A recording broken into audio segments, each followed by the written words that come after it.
Hi అండి. అందరికీ నమస్కారం. Welcome to my channel. ఈ వీడియోలో ప్రభుత్వ ఉద్యోగులకు మరియు పెన్షనర్లకు హైకోర్టు సంచలన తీర్పు. రిటైర్మెంట్ బెనిఫిట్స్ చెల్లింపులపైన సంచలన తీర్పు అయితే ఇవ్వడం జరిగింది.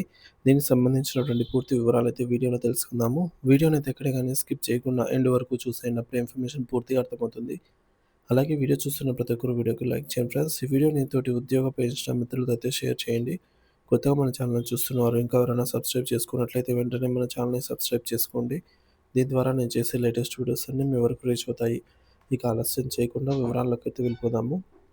ఫ్రెండ్స్, ఇక విషయానికి వచ్చినట్లయితే ఆంధ్రప్రదేశ్ రాష్ట్రంలో ప్రభుత్వ ఉద్యోగులు, ముఖ్యంగా పదవి విరమణ చేసిన వృద్ధులు తమ జీవితకాలం కష్టార్జితం కోసం న్యాయస్థానాల తలుపు తట్టాల్సిన దయనీయ పరిస్థితి నెలకొంది.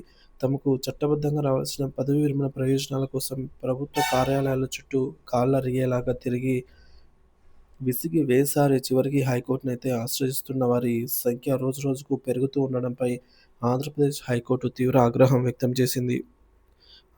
ఆవేదన వ్యక్తం చేసింది.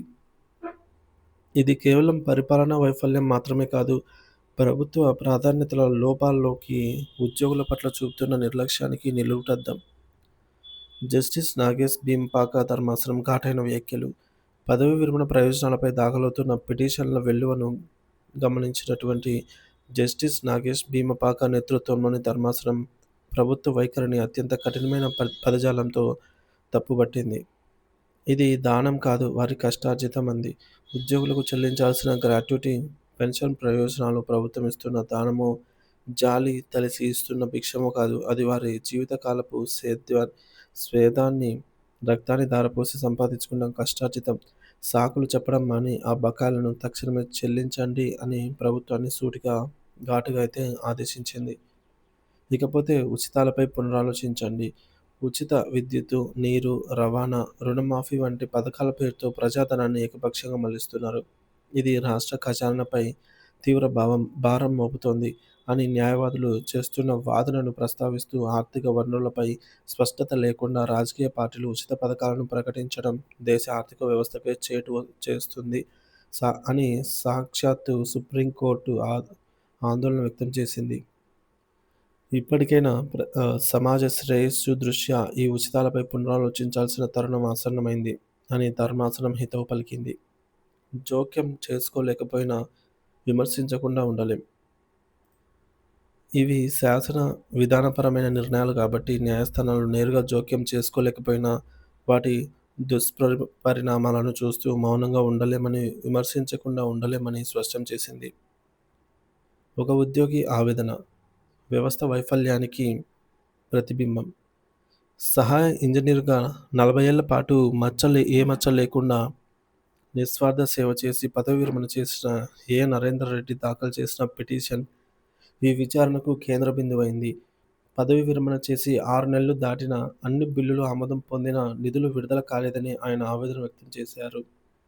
గ్రాట్యుటీ చట్టం ప్రకారం చెల్లింపుల్లో జాప్యం జరిగితే ప్రభుత్వం 10% వడ్డీతో చెల్లించాల్సిందేనని సుప్రీంకోర్టు తీర్పును ఆయన తరపు న్యాయవాది గుర్తు చేశారు. ప్రభుత్వం ఎప్పటిలాగే నిధుల కొరత అనే పాత పాటే పాడింది.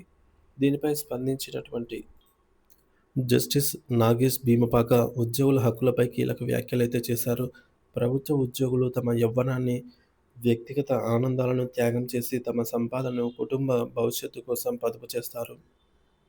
ఆ సొమ్మును ప్రభుత్వ పథకాలలోనే పెట్టుబడిగా పెడతారు. వారి వృద్ధాప్యంలో అత్యవసరానికి ఆ డబ్బే అందకపోతే వారి గతి ఏమిటి? ఈ వైఫల్యం కేవలం వ్యక్తిగత నష్టం కాదు, ఇది రాష్ట్ర ఆర్థిక పరిస్థితిని, ప్రజల విశ్వాసాన్ని దెబ్బతీస్తుందని వ్యాఖ్యానించారు. తీర్పు మరియు దాని ప్రాముఖ్యత. ధర్మాసనం పిటిషనర్ నరేందర్ రెడ్డికి రావాల్సినటువంటి పదవి విరమణ ప్రయోజనాలను 2.5 నెలల్లోగా చట్టబద్ధమైన వడ్డీతో సహా చెల్లించాలని అంతిమ ఆదేశాలు జారీ చేసింది. ప్రతిరోజు ఇలాంటి పిటిషన్లు రావడం చూస్తుంటే పరిస్థితి తీవ్రత అర్థమవుతుంది అనేది. ఈ విషయంలో వ్యాఖ్యలు చేయకుండా మమ్మల్ని మేము నియంత్రించుకోలేకపోతున్నామని ధర్మాసనం తన ఆవేదనను వ్యక్తం చేసింది. ఈ తీర్పు కేవలం ఒక ఉద్యోగికి లభించిన ఊరట కాదు, ఇది రాష్ట్రంలోని లక్షలాది మంది ఉద్యోగులు, పెన్షనర్ల గుండెఘోషకు ప్రతిరూపం. ప్రభుత్వాలు సంక్షేమ పథకాలను అమలు చేయడం అవసరమే, కానీ ఆ పథకాల కోసం ఉద్యోగుల జీవనాధారమైనటువంటి హక్కులను కాలరాయడం ఎంతవరకు సమంజసమని వారు ప్రశ్నిస్తున్నారు. ఓట్ల కోసం పంచే ఉచితాలకు నిధులు ఉంటాయి, కానీ తమ జీవిత కాలుపు చెమటలతో కూడినటువంటి సంపాదనను ఇవ్వడానికి మాత్రం ఖజానా ఖాళీగా ఉంటుందా అని వారు నిలదీస్తున్నారు. ఈ తీర్పుతోనైనా ప్రభుత్వం కళ్ళు తెరిచి ఉద్యోగుల కష్టార్జితాన్ని సకాలంలో చెల్లించి వారి ఆత్మగౌరవాన్ని కాపాడాలనైతే ఆశిస్తున్నారు.